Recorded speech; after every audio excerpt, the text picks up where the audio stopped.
दोस्तों, और एक कहानी है जो हमें बताती है कि खुश कैसे रहे और हमारी सोच हमेशा सकारात्मक कैसे रखे। एक बार की बात है, गौतम बुद्ध का आनंद नाम का एक प्रिय शिष्य था। वह उनके साथ नदी के किनारे टहल रहे थे। तभी उन्होंने देखा एक युवा राजकुमारी शाही पालकी के पास खड़ी थी। वह चिंतित दिख रही थी। गौतम बुद्ध उसके पास गए। तब उन्हें पता चला वह पास के राज्य से लौट रही है। यह यात्रा थका देने वाला था, इसलिए पालकी को ढोने वाले सेवक थक गए थे। राजकुमारी को आगे ले जाने उनके बस से बाहर हो रहा था, लेकिन राजकुमारी को किसी खास अवसर के लिए महल जल्दी पहुंचना था, इसीलिए राजकुमारी चिंतित थी। गौतम बुद्ध ने फैसला किया वह राजकुमारी को मदद का प्रस्ताव देंगे। इस प्रस्ताव से राजकुमारी की परेशानी थोड़ी कम हुई। गौतम बुद्ध ने राजकुमारी को पालकी में बैठाया और अपने शिष्य आनंद के साथ पालकी को काफी दूर तक ले गए। गौतम बुद्ध की इस उदारता से सेवकों को भी खुद को तरोताजा करने का मौका मिल गया। जब सेवकों की थकान दूर हो गई, तब उन्होंने राजकुमारी को महल पहुंचाने का भार अपने कंधों पर ले लिया। इस तरह गौतम बुद्ध और शिष्य आनंद का राजकुमारी को अलविदा कहने का समय आ गया। दोनों ने बड़े ही आदर के साथ प्रणाम किया और अपने रास्ते चल पड़ी। लेकिन राजकुमारी ने इस सहायता के लिए किसी भी तरह का आभार नहीं दिखाया, बस उसने हाथ लहराकर अलविदा कह दिया। आनंद राजकुमारी के इस बर्ताव से अंदर ही अंदर काफी नाराज था, लेकिन वह चुपचाप चल रहा था, इस उम्मीद में कि गौतम बुद्ध इस पर कोई प्रतिक्रिया देंगे। मगर इसके विपरीत गौतम बुद्ध के चेहरे पर एक अजीब सी खामोशी थी, और इस खामोशी में एक अपार शांति थी। इस बात से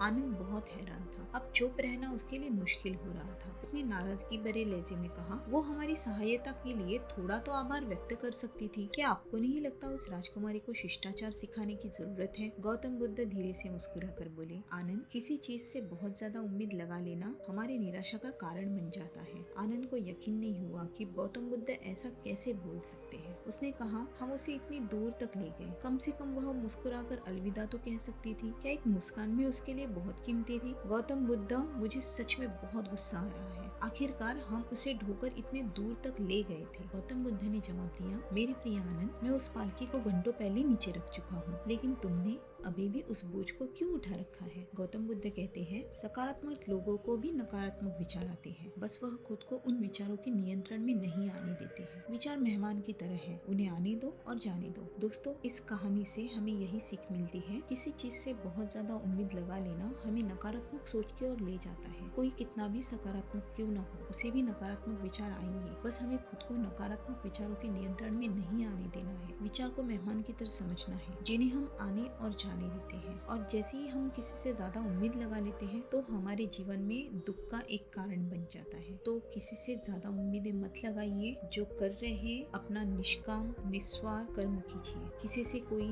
उम्मीद रखे बिना।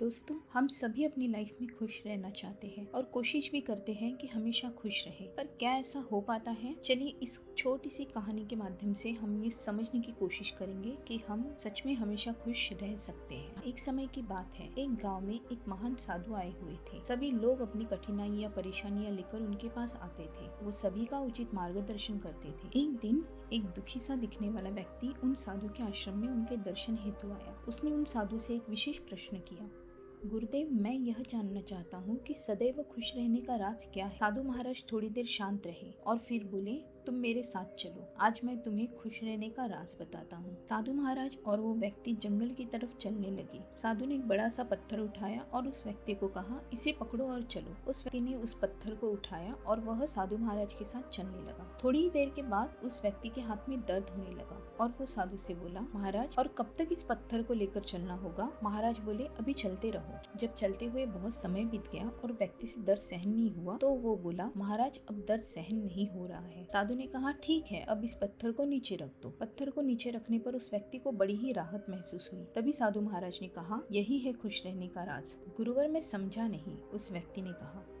साधु महाराज ने कहा, इस पत्थर को 1 मिनट तक हाथ में रखने पर थोड़ा सा दर्द होता है, और अगर इसे 1 घंटे तक हाथ में रखें तो और थोड़ा ज्यादा दर्द होता है, और अगर इसे और ज्यादा समय तक उठाए रखेंगे तो दर्द बढ़ता जाएगा। उसी तरह दुखों के भार को जितने ज्यादा समय तक उठाते रहेंगे तो उतने ही ज्यादा समय हम दुखी और निराश रहेंगे। यह हम पर निर्भर करता है कि हम दुखों के बोझ को 1 मिनट तक उठाए रखते हैं या उसे जिंदगी भर। अगर तुम खुश रहना चाहते हो तो इस दुख रूपी पत्थर को जल्दी से जल्दी नीचे रखना सीख लो। और हो सके तो उसे उठाओ ही नहीं। हमारे जीवन में दुख भी एक भार की तरह है। जब भी और जितना भी हम अपनी बीती हुई दुखी करने वाली यादों को याद करते ही रहेंगे, दुखी होते रहेंगे। दुख हमारे मन में आत्मा के अंदर बैठे रहते हैं और हमें दुखी करते रहते हैं। इसीलिए व्यर्थ की बातों को अपने मन से निकाल दो। चीजों के बारे में नकारात्मक सोचना बंद करो, नहीं तो यह नकारात्मक विचार आपके मन में आते रहेंगे और आप इस भार से दुखी होते रहेंगे। आप इस दुख को अपने अंदर से निकाल देंगे तो हमेशा खुश रहेंगे, आनंद में रहेंगे। तो दोस्तों, ये छोटी सी कहानी थी जो हमें सिखाती है कि हमेशा खुश रह सकते हैं। अगर हमें किसी ने कुछ बात कही तो हम उसे मन में रख लेते हैं। अगर बुरा लगा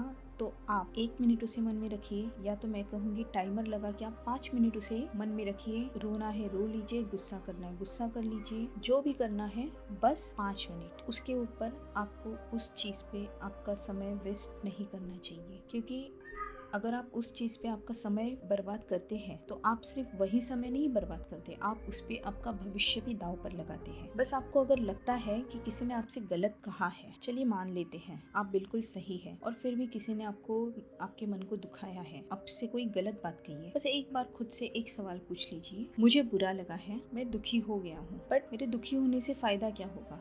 क्या मुझे इस चीज को मन में रखने से कुछ फायदा होने वाला है? आगे मेरे वर्तमान में या भविष्य में इसका कुछ फायदा होने वाला है? आपको जो आंसर मिलेगा, अगर यस मिलेगा तो आप रखिए, और उत्तर तो वैसे भी ना ही मिलेगा, क्योंकि मुझे नहीं लगता कि दुखी बातों को, गलत बातों को मन में रख के आपको कुछ फायदा होने वाला है। तो मुझे लगता है आप हमेशा खुश रह सकते हैं, और अगर आप खुश रहते हैं तो अपने आप अपने हर एक काम में भी सफल होते जाते हैं, क्योंकि जो आदमी खुशी से अपना काम करता है तो वो अपने काम में अपना 100% दे पाता है और उसका रिजल्ट भी उसको बहुत ही अच्छा मिलता है। तो दोस्तों, उम्मीद करती हूँ कि आपको ये कहानी भी अच्छी लगी, और ये जो मोरल ऑफ द स्टोरी है कि हमेशा खुश कैसे रहा जा सकता है, वो भी आपको अच्छा लगा हो। तो हमेशा खुश रहिए, हंसते रहिए, और दूसरों के बारे में अच्छा सोचते रहिए, और हमेशा दूसरों के लिए अच्छा करते रहिए, और अपने कर्म अच्छे रखिए। Thank you so much. अगर आपको ये कहानी अच्छी लगी तो आप इसे लाइक और शेयर ज़रूर कीजिए, और चैनल को सब्सक्राइब ज़रूर कीजिए। Thank you so much. Take care.